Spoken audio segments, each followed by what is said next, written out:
Assalamu alaikum, dear students. In the previous chapter we was discussing about polar and non-polar covalent bonds, and we have done with all types of covalent bonds. And now there is a homework for all of you, as we have very thoroughly discussed about different types of chemical bonds. So there is page number 61, and it is test yourself. Page number 61, homework, test yourself 4.1 box. Over here it is. Okay, the first one is that why does sodium form a chemical bond with chlorine? You can very easily find out the answer in ionic bond. You will definitely find it out in the first paragraph, so please go through it and write it down on your registers. Okay, number 2, why does sodium lose an electron and attains +1 charge? All the ionic bond we have discussed, it contains the answers. Number 3, how do atoms follow octet rule? It is over here in octet rule, this one or over here, so you can easily find out the answers. Then which electrons are involved in chemical bonding? You have to mention that which electron. It is, I think, the valence electrons, and what is the reason behind it. You have to write it down, either it's one line answer. Number 5, why does group 1 elements prefer to combine with group 17 elements? It is the basic starting of ionic bond. The answer is over here. Okay, then next question, why chlorine can accept only one electron? You have to tell why, because its valence electron needs only one electron to complete its octet. That's why it needs only one electron. So this was your homework, and you have to do it on your register, and please try to find it and try maximum practice as much as you can do. Okay, dear students, now the next one topic we are going to discuss is on page number 66, and it is a very interesting and very easy topic for all of you. Okay, the topic is intermolecular forces. Okay, intermolecular forces. Okay ji. Now what is intermolecular forces? We are discussing about chemical bonds, that how it is formed, what is the purpose, how electronegativities matches, and what is the difference, and the stuff like that. Now coming towards another topic that is really very interesting and easy. अब coming towards the point कि हर वक्त chemical bond form होता है, but how about those elements which are unable to form chemical bonds, what will they do? Now this topic is related to that one. Okay, we can easily say that whenever there are strong forces between two elements or two atoms, what happens? A good chemical or bond is formed, just as we discussed before. Now what happened when there are weak forces over here? Then which forces? Then intermolecular forces are present over there. Okay, the bonding and intermolecular forces of hydrochloric acid HCl are shown over here. Now look, this is HCl and this is a bond. It is one molecule of HCl, and we have to show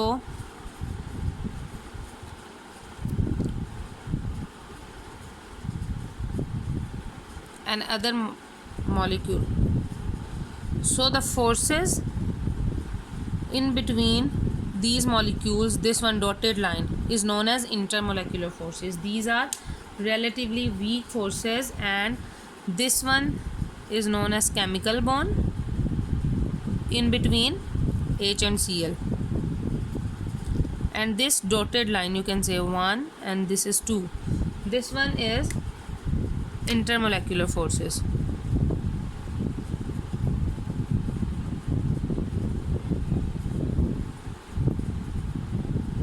Clear? So these dotted lines are represented by intermolecular forces, and this bond between hydrogen and chlorine is known as chemical bond, and we can put charges on it, that it is positive, it is negative, it is positive, and it is negative. Same here, it is positive and it is negative over here. So this one example is showing there are some intermolecular forces are present when more than one atoms or one atom of hydrogen chloride are going to combine with each other, okay, in a giant structure. So then the forces known as intermolecular forces, and these are relatively weak forces. Okay, now we can say that these intermolecular forces, these one dotted lines, are only needed energy 17 kilojoule. That's why they are weak, because it's very easy that if we break 1 mole of liquid HCl into what, 1 mole of HCl gas, how much energy is required? Only 17 kilojoule energy is required. So over here these intermolecular forces are operating each other, and if we say that above 430 kilojoule energy is required to break the chemical bond between H and Cl, this line, if we want to break the bond between it's like this, if we want to break the bond between HCl, we need 430 kilojoule energy. So you can easily assess that intermolecular forces are weak forces, and it's very easy to replace them, or you can say to convert them. Okay, now coming towards the types of intermolecular forces, there are two types of intermolecular forces which we are going to discuss under the heading of intermolecular forces. Number one force, which is known as dipole-dipole interaction. It is the first form, and it is dipole-dipole interaction.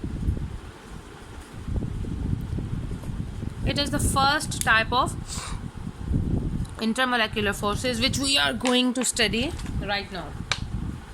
Another name for dipole-dipole interaction is also van der Waals forces. This name is given due to the scientist who discovered this type of interaction in between them. Okay, we all of you know that all intermolecular forces are collectively, these are known as van der Waals forces, and number one property of these forces is that they are electrical in nature. Okay, the property is that in nature the existence of these type of interaction is electrical in nature, and they result from oppositely charged, that may be temporary, induced कराया जाता है इन्हें, or it may be permanent. Okay, these van der Waals forces are may be temporary or permanent. Now what happened, why this phenomena happens? Coming towards the example of hydrogen and chloride, HCl. Chlorine being more electronegative is partial negative, and hydrogen less electronegative gets the charge of partial positive. So what happened? Basically this hydrogen atom has very small electronegativity, and it has the tendency to, this hydrogen atom has the tendency to meet up with other more electronegative atoms to form a bond, like nitrogen, oxygen, fluorine, and chlorine, and so many. Now what are the properties of these atoms? Number one is that they must have a lone pair of electrons so that they can easily make a bond. Lone pair of electrons, and you all know nitrogen has a lone pair, oxygen has a lone pair, and fluorine also has a lone pair of electron with it. So that's why it will form a bond with it when hydrogen has smaller electronegativity and it wants a lone pair of electron to form the bond with the other one. So it can be attracted and it gets partial positive, and the other one being more you can say electronegative atom will get that partial negative charge on it. Now if we see the example of HCl more precisely, in your book it is on page number 67 like this. This is the example I am going to explain, and I will make it for you on the board as well so that you can clearly understand it. Okay, now it is like this. It is hydrogen and it is chloride. It is one molecule and these are intermolecular forces, and other and so many. These dotted lines are showing that these are intermolecular forces between them, and you can say that it is partial positive, partial negative, like this. It is really very important to mention the signs. I am telling you again and again, without signs your marks will be 0. So keep this thing in your mind, that element or the atom which is more electronegative will definitely get the negative ion, and that is less electronegative will get the positive ion. Now what happened when partial positive and partial negative charges exist as at different positions in a molecule, this adjacent molecule will arrange itself that one negative and one positive are going to be approach each other. Okay, when more than one or two molecules, I am repeating it, when more than one or more than one molecules are going to be attached each other, then what happens, the first one's partial negative charge arrange itself like this, that the other one's positive charge get the position with each other. Okay, so that these intermolecular forces can be approached over there, and this interaction is known as dipole-dipole interaction, and it is represented in HCl.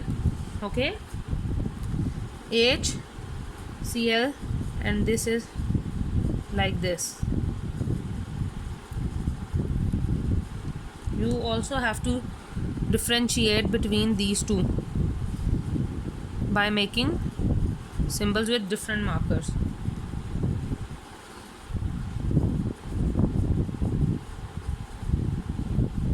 It is positive and it is negative.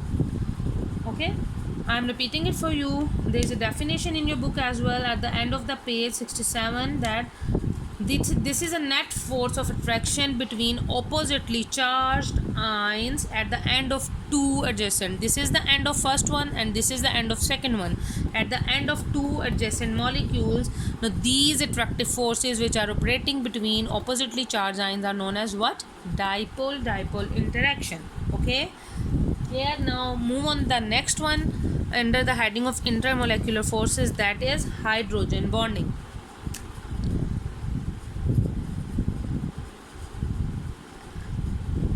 As the name is indicated, hydrogen.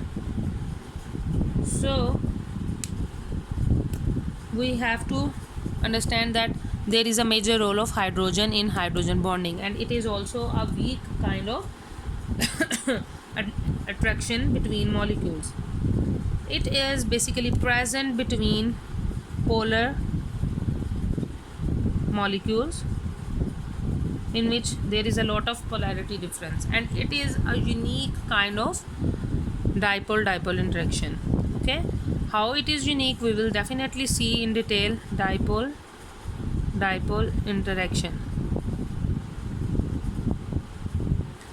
Okay, now this bonding can be considered as unique dipole-dipole attraction. This force of attraction develops between molecules that have a hydrogen atom, that must have a hydrogen atom, and it is bonded to a small.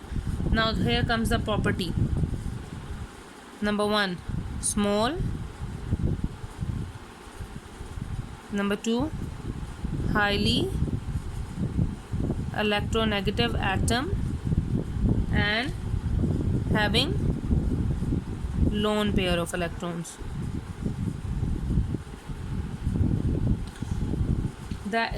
This bonding can be considered as why unique dipole-dipole, because it says that the forces of attraction develop between molecules that have a hydrogen atom bonding to a small highly electronegative atom and lone pair of electrons. Now here is the example of nitrogen, oxygen and fluorine and so many. These are having the last vacant electron and as well having lone pair of electrons. The covalent bond between hydrogen atom and nitrogen, oxygen or fluorine atom should be forming due to the hydrogen bonding. Okay, the small size of hydrogen and highly partial, this one hydrogen, positive charge on the hydrogen atom enables it to attract highly electronegative elements, and what happens as a result, the attraction between them are the forces which operate between this small atom and these having lone pair and highly electronegative atom that has partial negative charge on it due to hydrogen bonding. And here comes the definition. It states that partially positively charged hydrogen atom of one molecule attracts and form a bond with partially negatively charged any one of them or maybe any other and negatively charged atom of other molecule. The bonding is called as hydrogen bonding. Okay, we can also quote the example of same HCl, just like this and this. The bonding between is known as hydrogen bonding, and more precisely if we go towards the example of water, it is more good example of hydrogen bonding. Now let's draw it, and it is in your book and you have to draw it. It is a water molecule H, O and H, H, O and H, and here is another molecule of water like this. Now the bonding is like this. Clear? You can also show it's positive, only it is negative.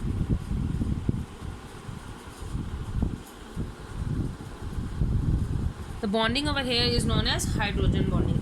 Now more precisely you have to show when you are H, O, H and you will make a circle. This bonding is known as hydrogen bonding. Sorry.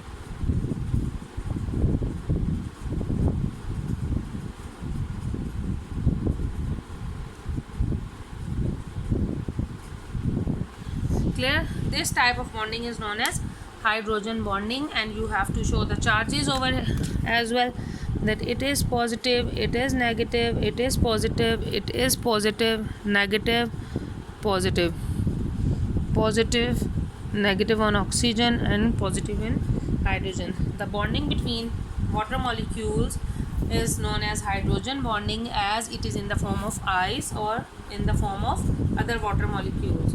Okay, now hydrogen bonding, what is the effect of this? Hydrogen bonding, number one, affects always physical properties. How? Just like the example of water, liquid form, when it is converted into ice, what happens? This one structure is present due to hydrogen bonding in form of ice, and it definitely changes the shape of water. That is the physical property of water is going to be changed. Now you can say the boiling point of water is 100 degrees centigrade. It is always higher than if we compare boiling point of alcohol. It is of H2O and alcohol OH, that is having 78 degrees centigrade. So we can say because of more and stronger hydrogen bonding in water, this one having more boiling point. Okay, the important, now there is an other example of same, that floating of ice on water. Whenever we take ice, it floats on the water. What is the reason behind it? It is due to floating of ice on water. What is the reason? The reason is due to density, and all of we know the unit of density is gram per centimeter cube. And according to your book, that ice at 0 degree centigrade has 0.917 grams per centimeter cube density, and rather than that is in liquid form, it is 1 grams per centimeter cube.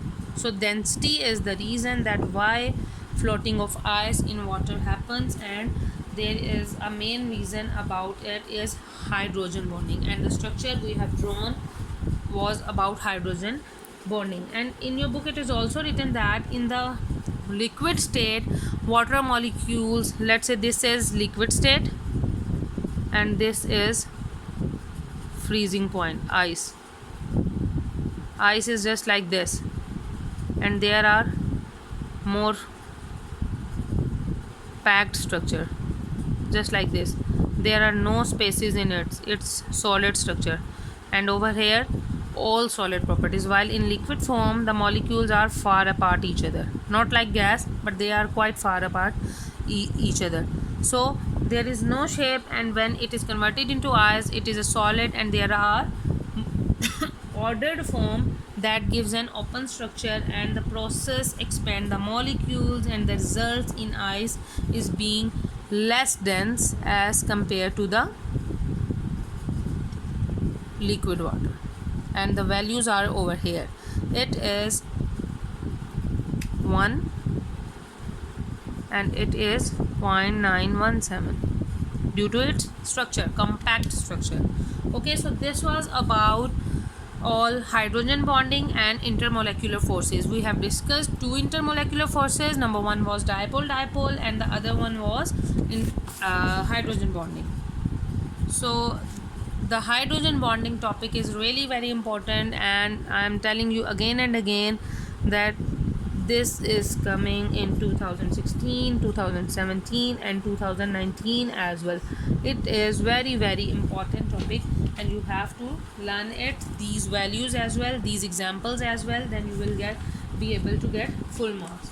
Okay, now the remaining is only the last nature of bonding and properties, and we are going to cover it in the next inshallah lecture, and then the chapter number 4 is going to be finished. Till then, Allah Hafiz and stay safe.